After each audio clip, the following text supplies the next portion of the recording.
Evangelio según Juan, capítulo 16. Comentario bíblico de Matthew Henry.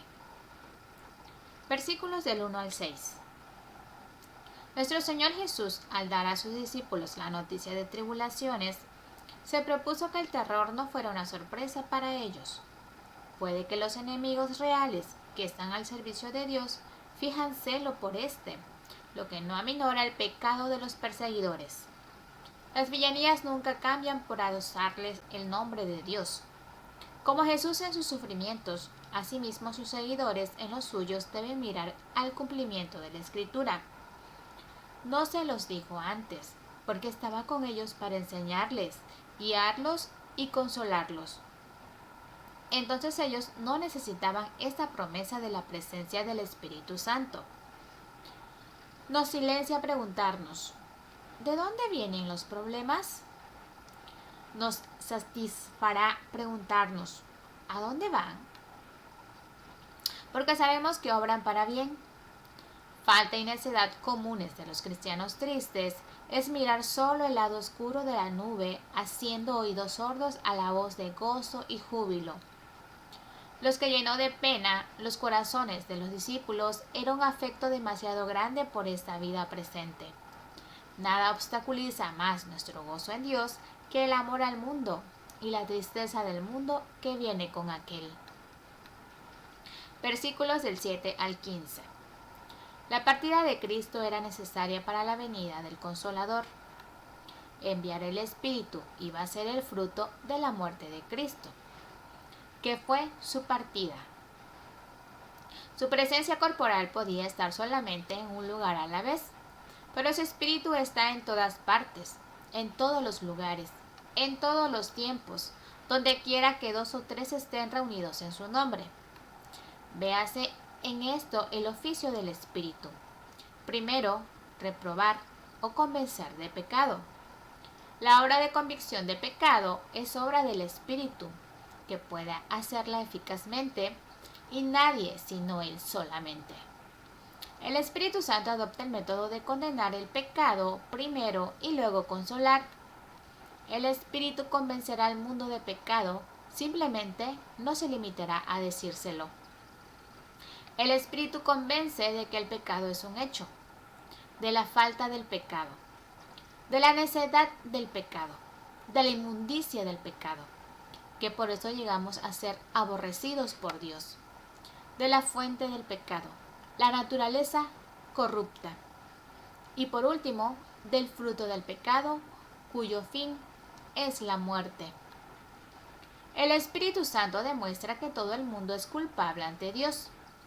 Él convence al mundo de justicia, que Jesús de Nazaret fue Cristo, el justo, además de la justicia de Cristo que nos es imputada para justificación y salvación. Él les muestra de dónde se obtiene y cómo pueden ser aceptados por justos según el criterio de Dios. La ascensión de Cristo prueba que el rescate fue aceptado y consumada la justicia por medio de la cual los creyentes iban a ser justificados. De juicio, porque el príncipe de este mundo es juzgado. Todo estará bien cuando se ha roto el poder del que hizo todo el mal. Como Satanás es vencido por Cristo, esto nos da confianza, porque ningún otro poder puede resistir ante él. Y del día del juicio, la venida del Espíritu iba a ser una ventaja indecible para los discípulos.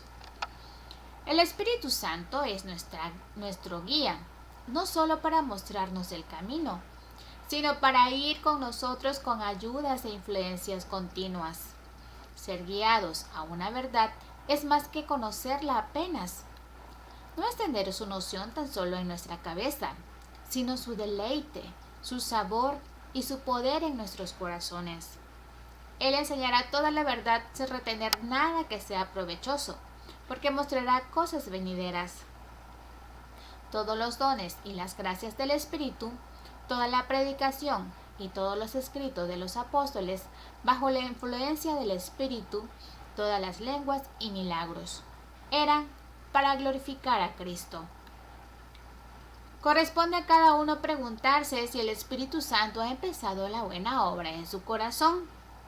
Sin la revelación clara de nuestra culpa y peligro, nunca entenderíamos el valor de la salvación de Cristo. Pero cuando se nos da a conocer correctamente, empezamos a entender el valor del Redentor.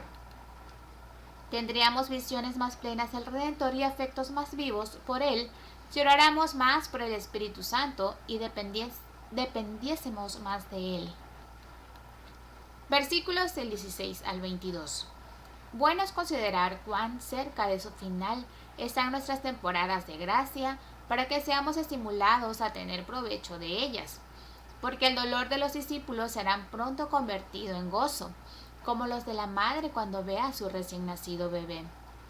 El Espíritu Santo será el consolador de ellos, y ni los hombres, ni los demonios, ni los sufrimientos en la vida y en la muerte les quitarán para siempre su gozo.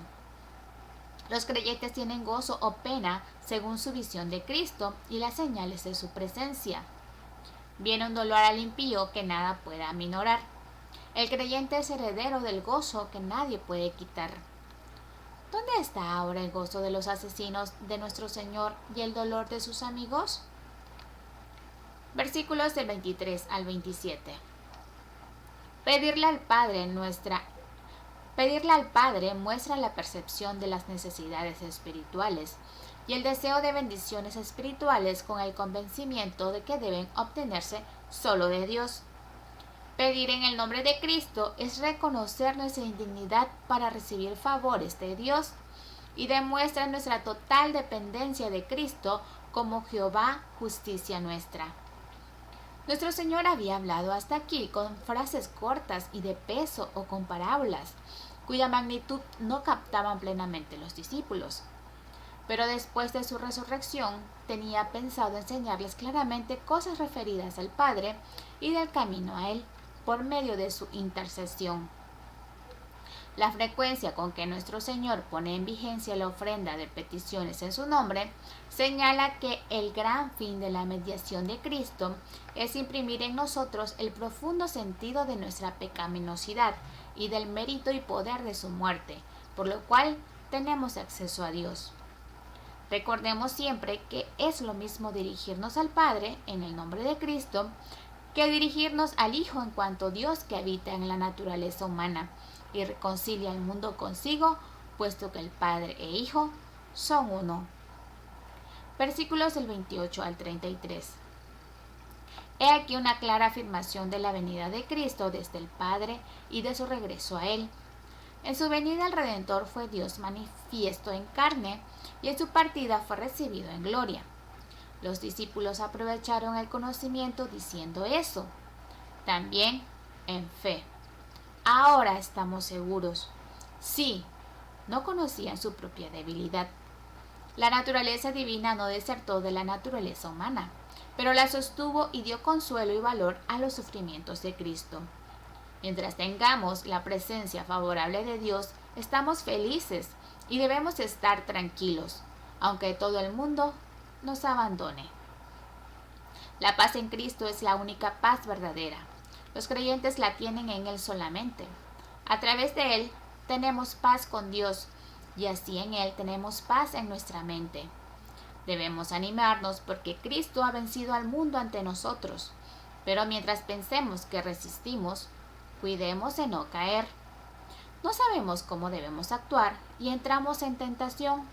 Estemos alertas y orando sin cesar para que no seamos dejados solos. Amén.